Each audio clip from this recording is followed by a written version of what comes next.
I think what makes him so special is that, when he got signed, he brought those people that would later form the Street Band with him up to New York. He could have gotten much better known musicians, but he didn't. He wanted to kind of get his friends up there because I think he realized the importance of interaction, and that's something that's infectious, and that's something that comes through the screen or if he's sitting there, certainly if he's standing up and getting down to it. Just like after the E Street Band days ended, his best days ended. As a matter of fact, the last album with the E Street Band, Born in the USA, was the weakest album he's ever released. On the stuff that you cut your teeth on when you were growing up. I mean, in my opinion, the E Street Band are just a bar band. Don't get me wrong, I mean, they're very good. They do it very well. And he always is obviously having a good time. And he's always energetic, and he's smiling a lot. He's getting off on it.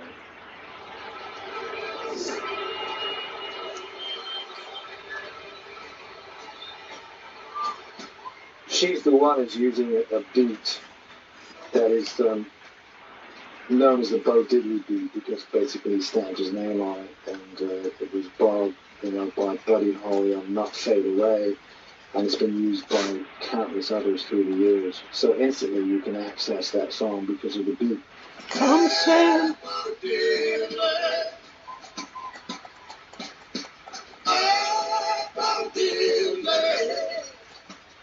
It starts off into the Bo Diddley beat, and then just, hey, Bo Diddley, and then it cuts to She's the One. And just to say, look, I was playing Bo Diddley, and then suddenly this song called She's the One evolved.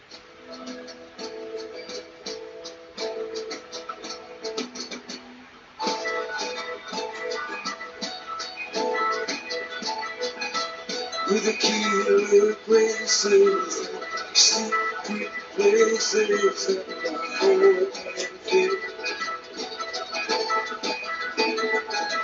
With the hands on lips, with my smile on her lips, well, she knows that it kills me. With a soft French dream standing like going like a dream, and just leave me alone.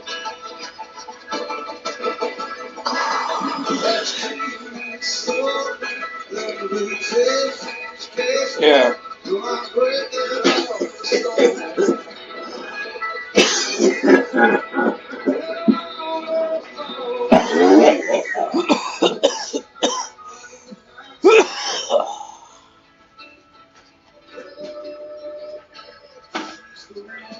When I bring my fucking PlayStation, I'm gonna have to figure out how to connect that sumbitch to the internet. They were in his garage and, just having dinner with the And I don't think that's because I have to have like a Wi-Fi connection to hook up to the. It's just like a perfect crystallization of I know. I know. I'm just saying, it's just gonna be hard for me to fucking do it because I don't know how to fucking set that shit up. So I'm gonna have to ask Michael ask him how to fucking do it before when I leave. We'll figure it out, son.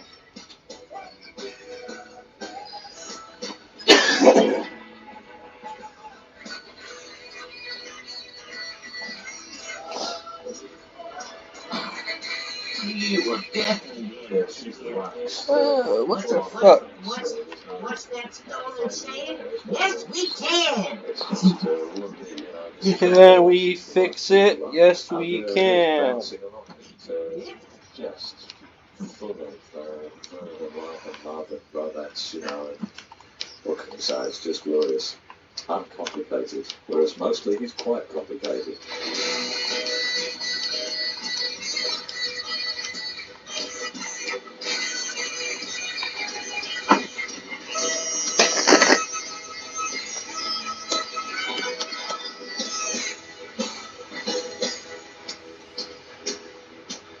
what happened with Born to Run is, I think Bruce really began to kind of realize that he spoke for the everyman, because he was the everyman. I mean, you look at his, upbringing, in New Jersey and so on. This is someone who comes from a very mundane, suburban, working class kind of background, and when Springsteen is doing his best work, it's when he's talking about those experiences, those things that people from that kind of background can relate to. And that's, I think, kind of what created his audience. That's what people woke up to, was, wow, this person is like a spokesperson because he is one of us. And again, just that's a big difference between him and Dylan, because the thing about Bob Dylan is that he had a very, very articulate and aware kind of political critique that was going on with a lot of his music, and that was never the case with Springsteen. He simply lamenting the fact that life sucks for a lot of people. He was very inspired by Dylan on this lyric writing. Darkness on the Edge of Town, give me a break. Like the fucking the early albums, man, wow. Him and Bob Seger both wanted to be Bob Dylan.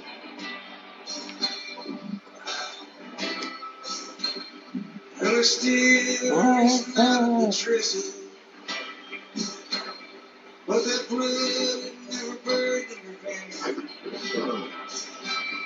Now I hear she's gotta have something fake, and the stars she's trying to make time. When she wants to see me, you can tell.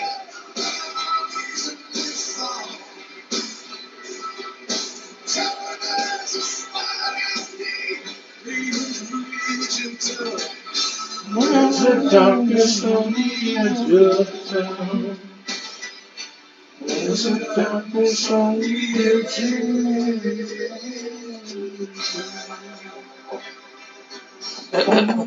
Those are epos. Huh? These are epos, these little dumb things. Right, for sure. In every which way. It definitely flows out of Springsteen experiencing Southern stardom, having been a sweat-stained worker all his life at Penrith. But chiefly it was about experiencing stardom, Don't know what they experiencing really are. attention, experiencing the adulation, questioning it from the outset, which I think is one of the strengths of his career, is that the moment he got adulation, the moment he got fans other than local people he knew, he was questioning it, he was worried about it, it didn't seem right to him, it didn't sit comfortably with him.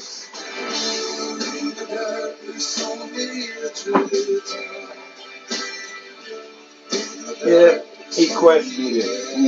He was worried that he would lose his connection to his base audience. Darkness on the Edge of Town, I think, And he did. a continuation of certain areas he hinted at. Since he had the hits, man, and finally had to follow them all up. The record company says, the last album on this deal, see if you want another deal. You write the album the record company wanted you to make. There's a lot of hits on that fucking Born in the USA album, but it just wasn't really Springsteen.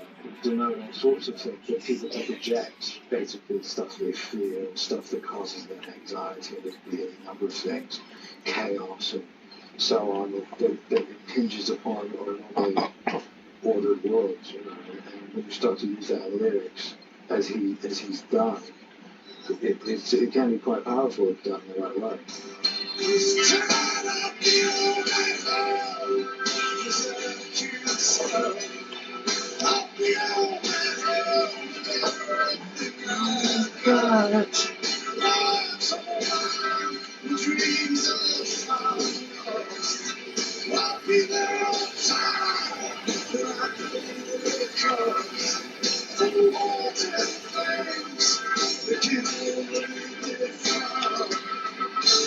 There's a darkness darkness on the edge of town. There's a darkness on the edge. The darkness is something else, just the whole mystery of life that we sometimes allow ourselves to be aware of, and which is probably not all that comforting when we do let that awareness in, that we're not in control, that we don't know what's going on, we don't know where we're going, but we're subject to forces and pressures in all sorts of senses that are going to kick us around. We're not on top of things necessarily. That's what I feel is the broader perception, which had not been absent in his earlier songs, but comes through really strongly in Darkness on the Edge of Town.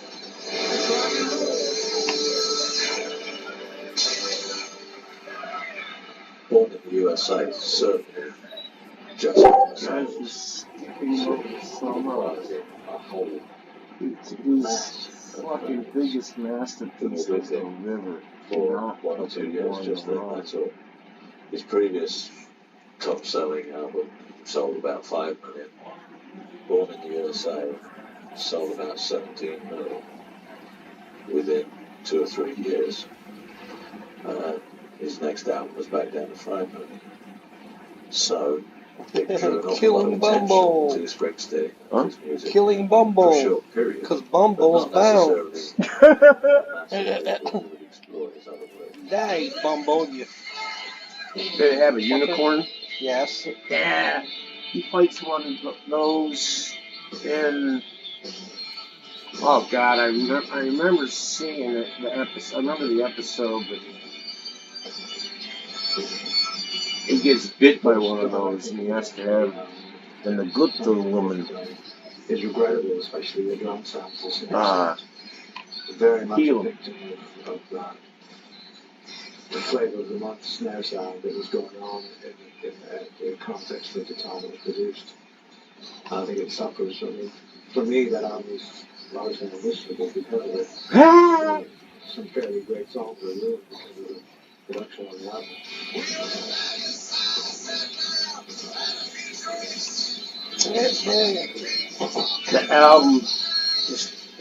The album is shit, or as my friends in England say, it's shite. Shit. And it's more than a little bit twee, which means the album sounds a little gay. Puppy. Dude, you're a fruit cup. No, I'm not. Yes, you are. You're a fucking fruit cup.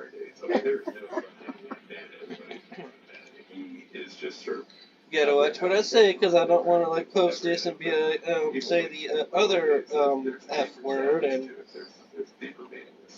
piss my viewers off. People waxing nostalgic about it, and it's like one of the time, but it's also the admission that it's over. It's there is a deep sense of tragedy and this abiding sense of loss that traces its way throughout his earliest material all the way up to what he just wrote yesterday.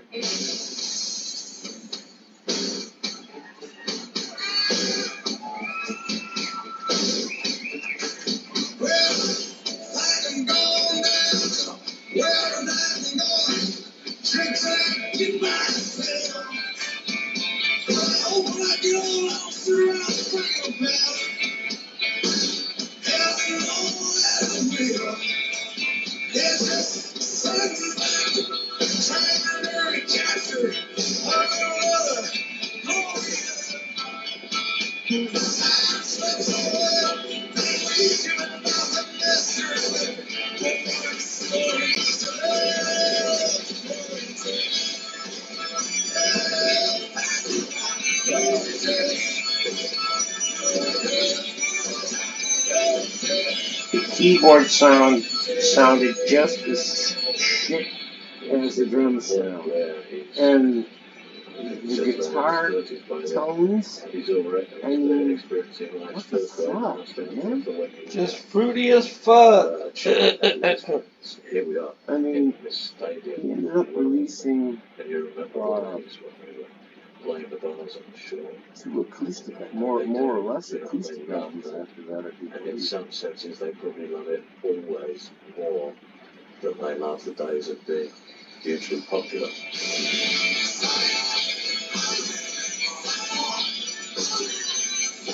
It's excellent good stuff. It is good stuff. People like it. It's a great one to perform in an uproarious rock and roll way. Jump up on the piano if he's so minded, and so on. You know, it's a real barroom knees up. I mean, he is absolutely electric. You know, when he jumps up on that keyboard stand, you know, and he's like playing down to them and this and that. I mean, it just, he is larger than life. I mean, absolutely electrifying, you know, captivating. You can't take your eyes off him. Glory days, glory nuts. Glory nuts. Glory nuts.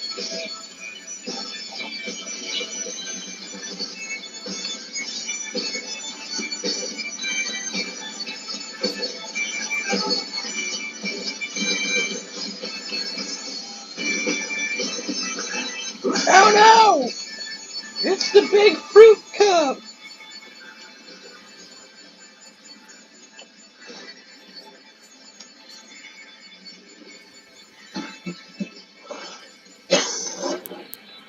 You okay, Bubbles? But again, Bubbies! in terms of how does that sit alongside Born in the USA? Big Well, it's big just biggies very over good. here. And maybe they don't suit one. Instead of being a coherent collection of songs, he rather feels it's a ragbag of songs. The elements of it, each one of them might all be good to great, but he's never convinced they fit Piece together. of shit. I think he worries too much, basically, but that's his A feeling. piece of poo! He knows it was a piece of shit album. He This is definitely album knew to it was a make piece of poo. The 90s was onto it, but you fired the E Street Band, the people who kind of been the right hand Yeah, man then he for fires the E Street decided Band. to go it alone What a fucking as an moron. artist for the first time in eons, and there's just nothing that It's like when Caesar fired the original to write about Silver Bullet Band. Big because, fucking yeah, mistake. there's certainly no hero. But I mean, you're seeing the demise of Reaganomics. You're seeing the advent of, you know, kind of a, you know, just a slightly more liberal left leaning of this, like, you know, slightly more worker sympathetic kind of America going on. And I think Bruce Springsteen is starting to lose his relevance a little bit there. You are crazy. He was losing his relevance because the fucking economy is good. He was losing his relevance because he quit writing good music. Sourcing organic ingredients, testing them, and fermenting. In the whole 80s, he wrote one good fucking song. It was It Goes to Tom Joad. And it was mainly a live thing, and that's the reason why it was good, for one. And, I mean, the way it was made great, though, was when Rage Against the Machine released their own live version of it and showed you how kick-ass that fucking song could really be. But what about the Marjorie turns? Way up here. Bruce never equaled the songwriting strengths of the Holy Trinity of Bruce Springsteen albums. Born to Run, Darkness on the Edge of Town, and The River. Once he finished writing The River and recording and released that motherfucker, he had, I think he had popped his whole nut, and there was nothing else that came out that was even close to that. One way to find out. Tide Speed's better in cold than the leading bargain detergent in warm. Cold water can't clean top stains? I'd say that. Oh, I remember what he did after fucking Born to Run. He released 2 albums of love songs. Tunnel of Love and shit like that. It was like, what? He's actually writing songs about being so successfully in love. Everything was tragedy with him. That's Those people before. were used to each other. Maybe for all he really wanted it to work. Maybe ultimately, in terms of the highest level, it'd be like they weren't if quite Huey suited Lewis didn't have his to fucking one band, another. he'd suck. I'm sure they would do some people up Yeah, there. he after fucking dismissing the fucking E Street Band, man, he never. I mean, like the guy said, 3 years later, his album was only selling 5 million instead of 37 million. He'll say, well, I know people say that my worst albums. He's well aware of that, you know. And you can only say, well, yeah, that's the truth. Maybe back this up for a minute because he's talking about those albums. Tunnel of Love, Human Touch, and Lucky Town. Those people weren't used to each other. Okay.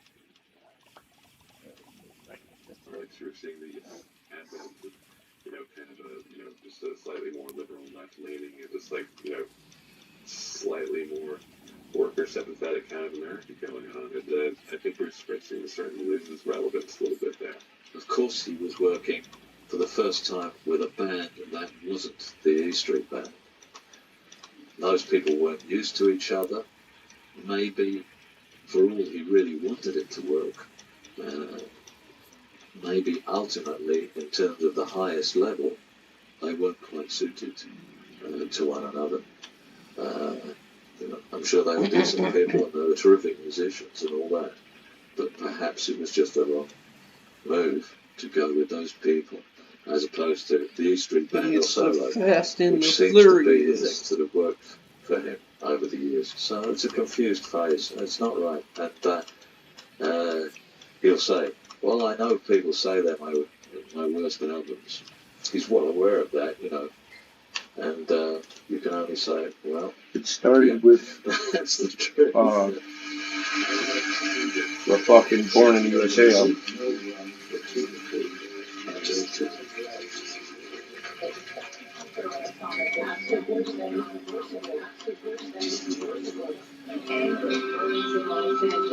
I mean, this was a decent backing band, but they weren't.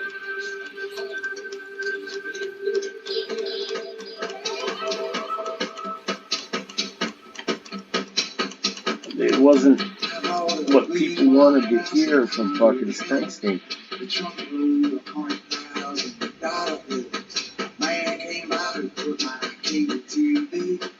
Really trying to sound like Dylan there, don't you think?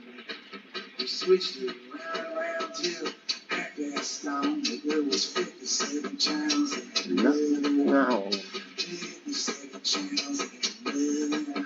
There's something about the way that Bruce Springsteen sings 57 Channels and Nothing On that completely conveys the kind of disenchantment and boredom of materialistic success. You got to consider the context of the time when this was written. The steel industry was spiraling in the States. The automotive industry was losing out to Japan. And there's no coincidence that he says, I strapped a satellite dish to the roof of my Japanese car. But it's sort of interesting when he performs it that way, because he's doing this weird kind of yelping thing whenever 57 Channels comes in. And it's actually kind of distracting and slightly obnoxious.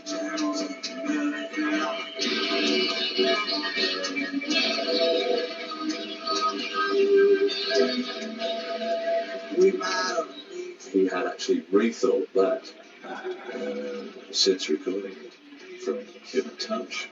And he's suddenly playing this really distorted guitar break between every verse. He's suddenly playing atonal. I've never heard Bruce do anything like it. And it really works.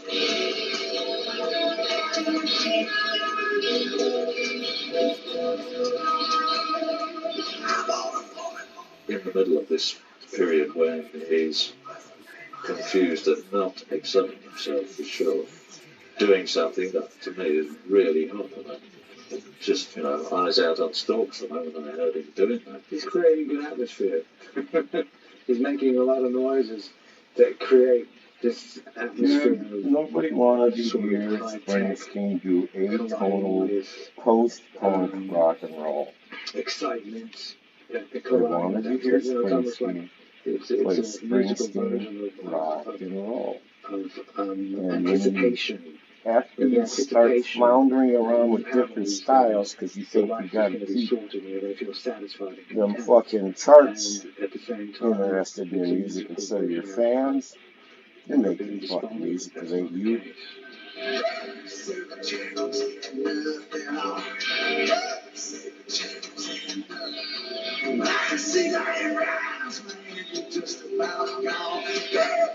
I mean, the fucking Richard Hell or Johnny Thunders had released that song. Yeah. Or maybe even the band Brainiac, which is what it sounds like. And I can applaud knowing that Bruce Springsteen actually knows who Brainiac was and actually heard him and liked him, but he's not that type of musician. It was done in the last 6 weeks before the album came out. That's not exactly why, but they did come out on the same day. They were two different projects. He'd done this really sweated album, thought he was just going to release that, then suddenly hit a writing button, did Lucky Town really fast, and you can probably feel the spontaneity. You can feel that it was a bunch of songs that were written really quick and thrown on an album and not either practice tested or road tested.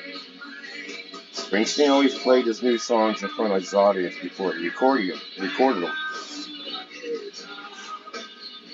And if they didn't respond to him the way he wanted them to, then he would tweak it.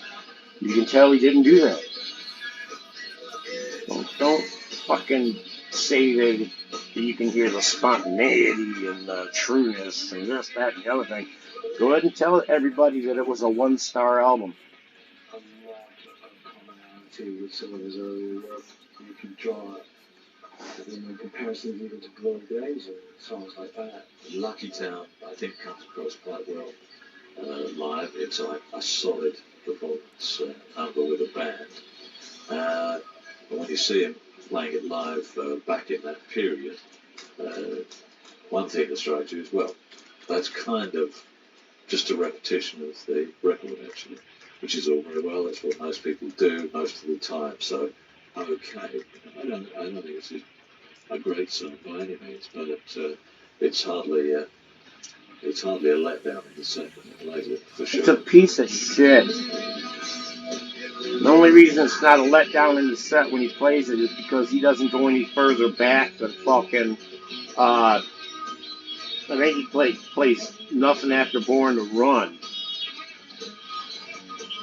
Hardly plays anything off of Darkness on the Edge of Town or The River, which were his masterpieces.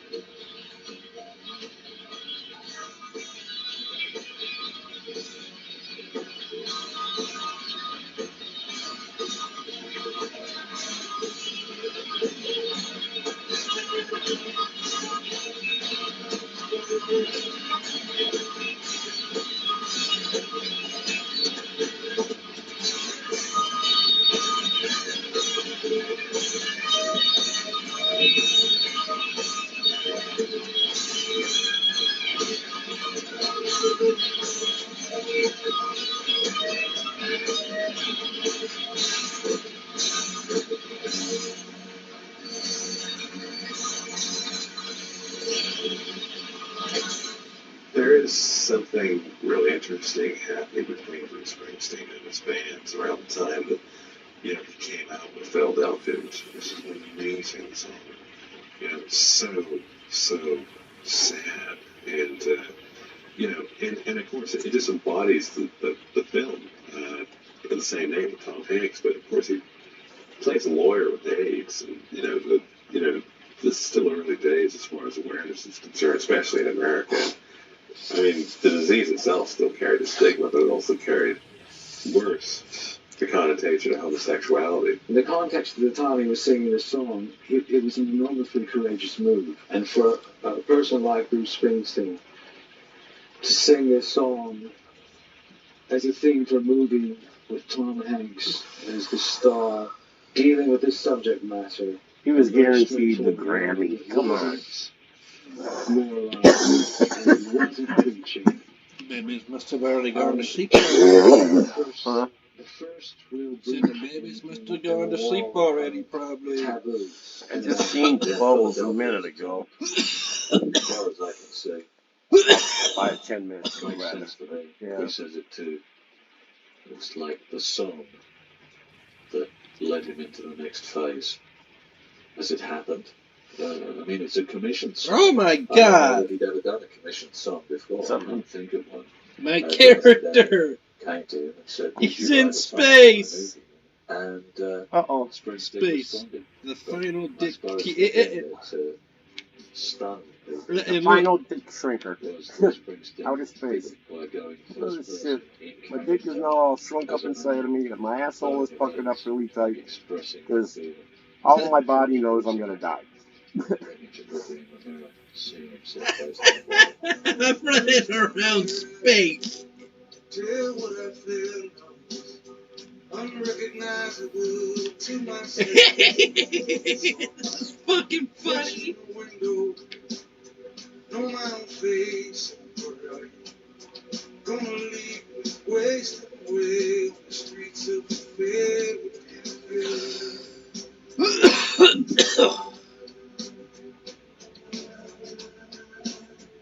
Come on, it sounds just like that song "I'm on Fire," you know, or a couple other songs he wrote in that vein. Well, he's just stood there with our guitar and singing. For me, it's hugely powerful, and it's just quite interesting, stripped of his props. You know, because the way he played guitar was all quite intense and, you know, very straightforward and easy. You know, if you stood at the back of the stadium, you're going to get that motion. You know, you're going to see. It's not. There's nothing subtle about it. It's very straight ahead. It's mainly about just a mood and a setting from a synthesizer or other keyboard ambiently behind the voice, and then all you concentrate on is the voice, and it's completely still. And when he sings it, of course, it's completely still as well. So it's just all focused in, and he pulled it off. It was a fantastic challenge, and he pulled it off, I think. And it's a beautiful track. It's beautiful. It was fantastically shit. It was crap, man. Ain't no angel gonna agree. What do you want from Springsteen? You want rock and roll. EAB. And my clothes don't Those three chords. We want the shit that he made his fucking career out of. fit the skin. But I think it also made Springsteen rather alienated from his fans, because that was actually quite disgusting. There was something very strong about him doing that, about allowing himself to kind of take that sort of risk, perhaps knowing the sort of sensibilities that, you know, were probably shared among a lot of the people, a lot of his listenership. So Again, here's the Cars and Girls man, according to cliche. Here's the Born in the USA man, according to entirely misled cliche. Being the guy who is obviously homosexual and has AIDS and is dying, and taking all that on and putting in front of the American public the blue-collar guy, the macho guy, all of that, taking that all into himself. So it had a tremendous symbolic weight. On the streets of Philadelphia. Come on, man. Anybody could have wrote and recorded that song, dude. The streets of Philadelphia.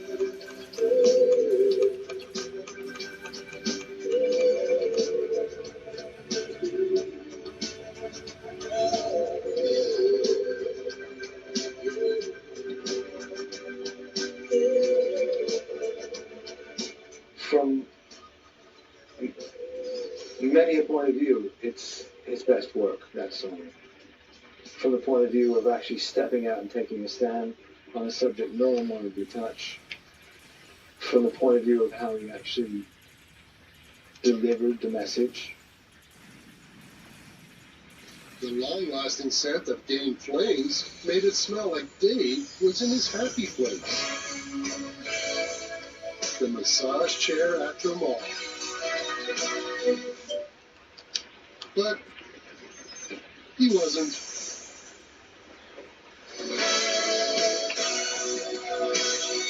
Game Flames with Oxy Boost and Febreze. Try Game plus Ultra Oxy. What a combo! That's a pretty tight spot. Watch this. Your Buick Works itself. That's so you. Of course you know where we're going. That's so you. I got a 6 cents. And a head-up display. They're here. At the heart of every Buick SUV is you. Discover the joy this holiday season and get 1.9% APR on select 2023 Buick SUV models. Plus, current eligible non-GM owners get up to $2,500 purchase allowance, plus no monthly payments for 90 days.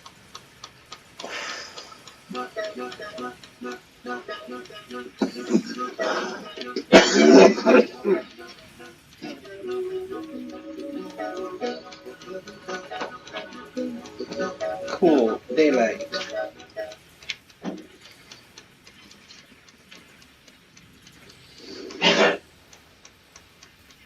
In terms of stacking that up against all his other work, I do think it's his greatest, actually. And it is very, very similar in a sense to Dead Man Walking. I mean, you begin to wonder whether he is just going to go into the film business simply because he, again, he just sings this song that's completely confessional and riveting, but incredibly melancholic. And it's a perfect fusion of the concept of the songs and the sound of the song and the performance of the song. It's just a dead man talking. Once I had a job, I had a girl. Well, between our dreams and actions, there's this one. Well, in the deep forest, where blood and tears rushed over, all I could feel was a drugs and shotgun in my fear inside. All rights to the respected owners. Like a tonight. Yeah, it's extremely powerful. I mean, you can't watch that and think you're not witnessing what makes Bruce Springsteen as important as he is as an artist. Sister, has to forgive my sins away.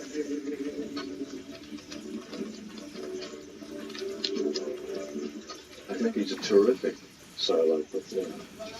He's certainly the best solo performer I've ever seen. However, he's got better at it since the Tom Joad tour. When I saw him in the Tom Joad tour, the musical limits of it were quite a stretch over the course of 2 hours. All these great songs, but with one arrangement in a sense, Bruce plus acoustic guitar. So even as a great Springsteen fan as I am, I found those shows hard work. In terms of Tom Joad and the instrumentation, which is just him, a guitar and a harmonica now and again, I think it's really hard. I think it's very hard to be holding an audience if you're going to do a whole night of that, no matter who you are. Neil Young's done it, and Dylan used to do it, and I think that's just it. Dylan used to do it, and when Dylan used to do it, we hadn't had like a Rolling Stone from Dylan, and we hadn't had Born to Run with 20 musicians on stage creating a wall of sound. Yeah. How come Neil Young does it, and all of his fans flock to this fucking show to see him play with just an acoustic guitar and a harmonica?